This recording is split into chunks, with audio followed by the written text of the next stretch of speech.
महाराष्ट्र नवनिर्माण शिक्षक शिक्षकेतर सेनेच्या वतीने राज्यातील गुणवंत शिक्षक, उपक्रमशील शैक्षणिक संस्था, मुख्याध्यापक, शिक्षकेतर कर्मचारी आणि अंगणवाडी सेविकांचा राज्यस्तरीय सन्मान सोहळा सोलापूर येथील शिवस्मारक सभागृहात उत्साहात संपन्न झाला।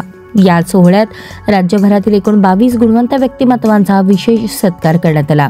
उपक्रमशील शैक्षणिक संस्थांच्या गटात मॉडर्न एज्युकेशन सोसायटी पंढरपूर आणि नवभारत ज्ञानवर्धिनी पुणे यांचा सन्मान करण्यात आला।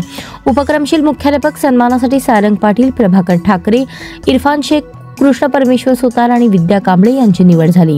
गुणवंत शिक्षक म्हणून चंद्रकांत चामे, अंकुश सोहनी, किशोर देवरे, माधव माने, साहिरा बानू मकानदार, शशिकांत नाबदे, प्रशांत म्हेत्रे, बंडू मोरे, आफरीन शेख, मनोज केदार, नूतन गोलांडे, गीतांजली कोले यांचा गौरव करण्यात आला। शिक्षकेतर कर्मचारी पुरस्कार बळवंत कटप यांना प्रदान करण्यात आला, तर गुणवंत अंगणवाडी सेविका म्हणून अनिता कांबळे आणि कविता शिवशरण यांना सन्मानित करण्यात आले। सोहळ्यात मनसे कामगार सेनेचे राज्याध्यक्ष मनोज चव्हाण यांनी शिक्षकांविषयी कृतज्ञता व्यक्त करताना शिक्षक हे आमच्यासाठी वंदनीय आहेत, अशा गुरुजनांचा सन्मान करण्याचे भाग्य लाभणे ही आमच्यासाठी सन्मानाची बाब आहे। शिक्षकांच्या प्रश्नांसाठी महाराष्ट्र नवनिर्माण सेना कायम सोबत राहील असे प्रतिपादन केले।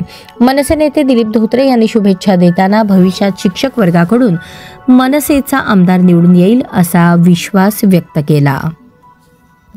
कलम असली तरी आत्ताच्या युगामध्ये ज्या ज्या गोष्टी करून त्या वेळेला छडी लागे गमगम विद्या ज्या लेवलला आम्ही पार खायचो किंवा आम्ही जे आमच्या पद्धतीने आमच्या संस्कृती जी आमच्यावर घडवली ती आत्ता नाही होऊ शकत। आत्ता जर मुलाला धक्का जरी मारला किंवा काही जरी झालं ह्याच्यामध्ये पालक किंवा मग संघटना त्या प्राध्यापकाच्या विरोधात जातात किंवा अशा सगळ्या दिव्य गोष्टीतून सामोरे जाऊन हे बिचारे शिक्षक या विद्यार्थी घडवण्यामध्ये खूप मोठं खऱ्या अर्थानं आत्ताचं चॅलेंजिंग जॉब हे करतात असं आम्हाला वाटतं। आणि म्हणून अशा कौतुकाची पाठीवर हात पडली तर निश्चितपणे इथून पुढे जे महाराष्ट्रातनं या देशातनं जे जे चांगले चांगले घडले या शिक्षकांनी घडवले असे चांगले देखील चांगले विद्यार्थी याही पुढे महाराष्ट्रातनं या देशातनं घडवत ह्याच करता हा अशा पद्धतीचा राज्यस्तरीय अवॉर्ड त्यांना देणं त्यांचं कौतुक करणं असं मनसेने हा विचार केला आणि म्हणून त्या पद्धतीने आता आम्ही हा दरवर्षी कार्यक्रम घेणार।